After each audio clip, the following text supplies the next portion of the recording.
So today what we're going to do is we're going to take a look at circles and dilating them. Remember that dilating means to make them bigger or to make them smaller. So the thing is, when you dilate about the center of the circle. So when we dilate, the center of the circle does not move. It stays where it is. So when you are dilating, making it bigger or making it smaller, what we're doing is we're making the radius bigger or we're making the radius smaller. The other thing that we're going to do today is we're also going to translate circles. Translates means that we're going to move it left, right, up, and down. So that's when the center moves. But if we're just translating, the radius doesn't change. Do the best you can when you're drawing the pictures. I am going to draw them freehand as well. But what we're going to do is we're going to write the image of each of the figures below using the given transformation. So in this first one, it says x, y, and then the arrow maps to 2x, 2y. And what that means is we're going to dilate by a factor of 2. In other words, what this means is when we look over here at our circle, this circle has a radius of 2. We went 2 spaces to the right, 2 spaces up, 2 spaces down, 2 spaces to the left. The radius is 2.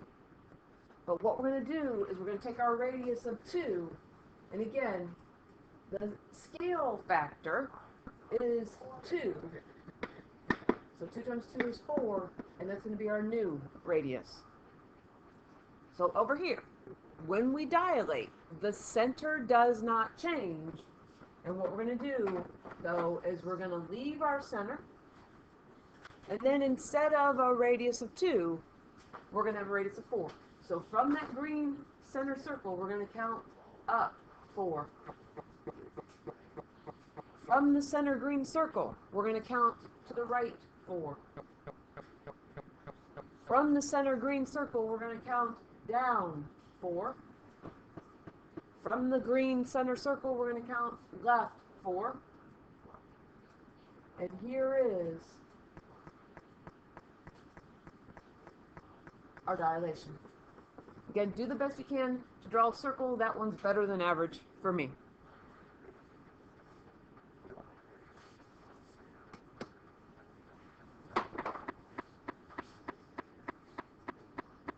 Letter B. We're going to dilate by a factor of 1/3.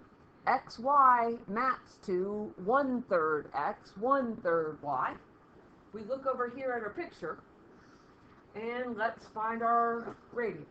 We went 1, 2, 3, 4, 5, 6. I should show it on the video.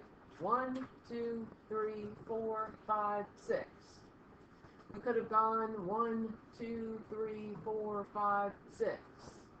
So we see that our original radius is 6. But what we're going to do is we're going to make this circle smaller, and that means that our radius is going to change. So we're going to take 6, and we're going to multiply it by 1/3. So use Desmos, use the calculator if you don't know what that value is, and I will not use my fraction button, but 1/3 here, 6 times 1/3 gives us 2. So our new radius is going to be 2.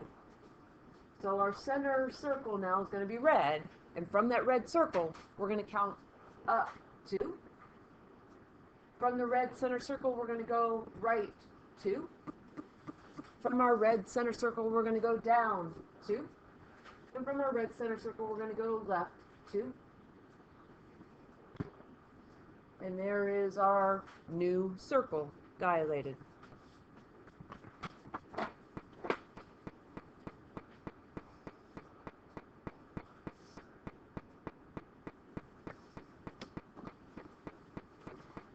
Looking at the third picture, letter C, here, we've got x, y maps to 3/4 x and 3/4 y.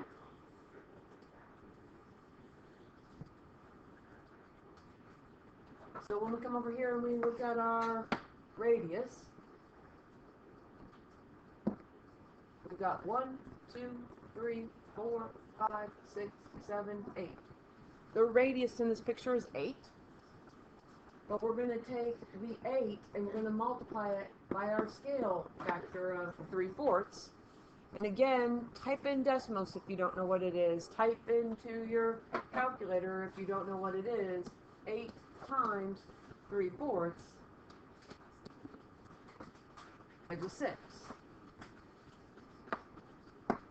And once we determine that, and what we need to figure out here is what's the picture. So our center point is going to be this pinkish purple color now. And from that pinkish purple point, we're going to count up 6. 1, 2, 3, 4, 5, 6. 1, 2, 3, 4, 5, 6. Right. From that center point. 6 down from the center point. 1, 2, 3, 4, 5, 6. And 1, 2, 3, 4, 5, 6. Again, all the distance of 6 from that center pinkish purple point.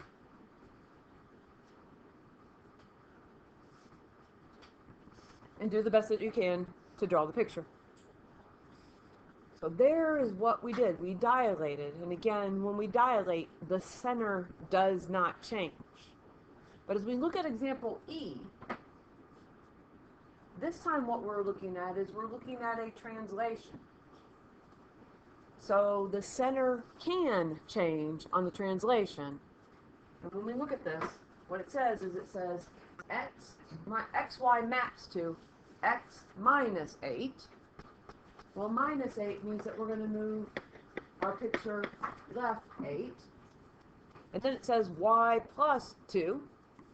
So then it's going to be up 2.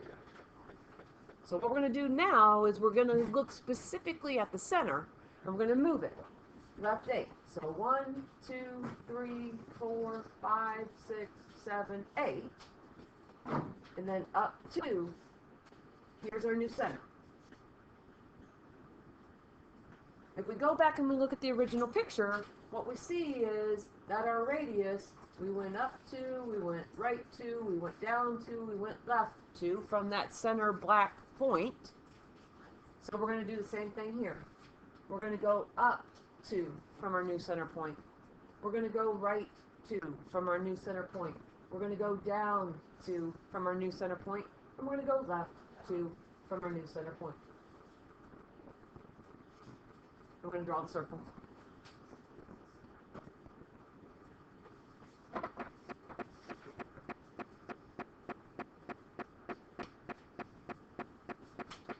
Letter E. Again, being able to read what this is over here, it's a mapping. X, Y, and the arrow means mapping. And then we've got x plus 10 and y minus 6. If we look at this particular problem here, the plus 10 means that we're going to move right 10 spaces. Y minus 6 means that we're going to move the y value down 6. And we're counting the center. And before we get too far, if we look at this particular picture, we went up 3, we went right 3, so the radius is 3 on the circle. So we're keeping the radius when we move a circle right, left, up, and down. What's moving is the center. So we're starting with our center point, we're going to count 10. 10 right. 1, 2, 3, 4, 5, 6, 7, 8, 9, 10. And then we're going to go down 6.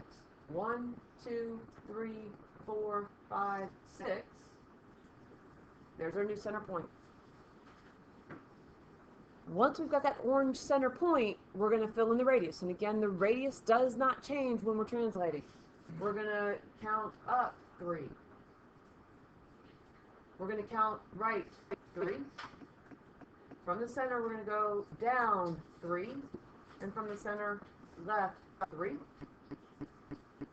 And here our circle is translated. It's moved right 10 and down 6.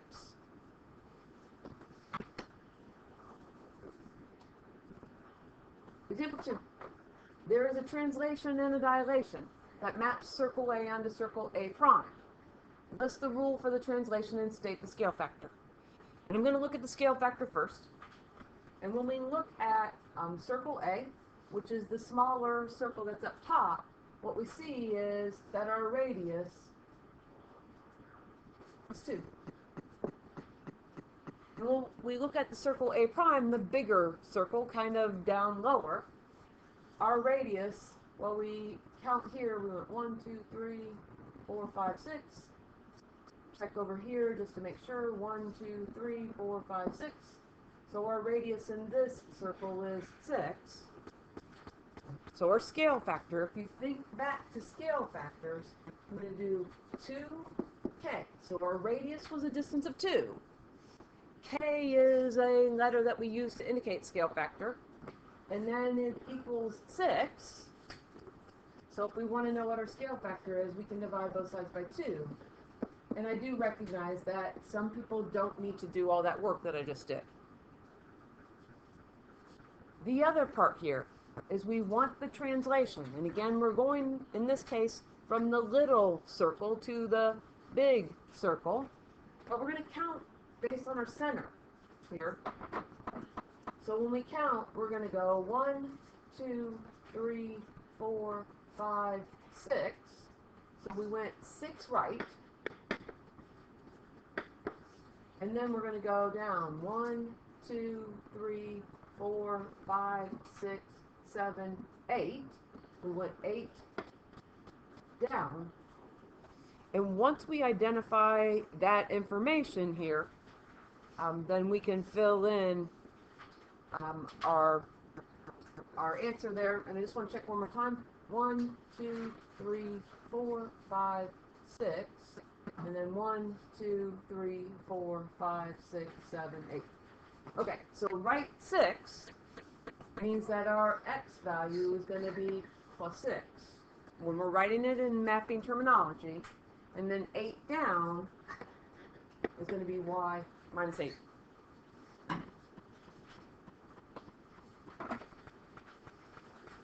Let's flip it over.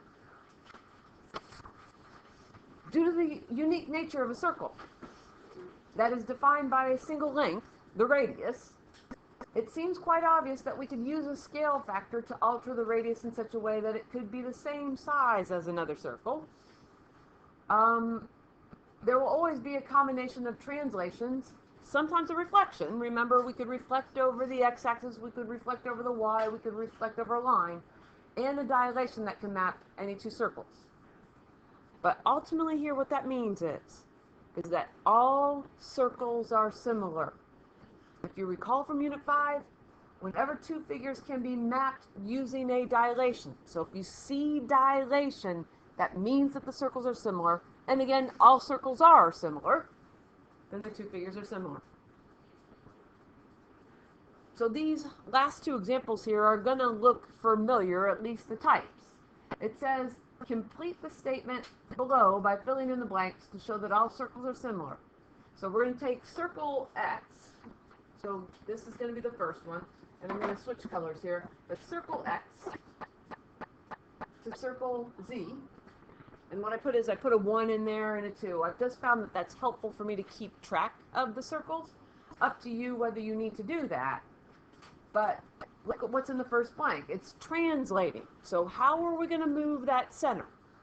So we're going to start here at the center of circle X. And then we're going to go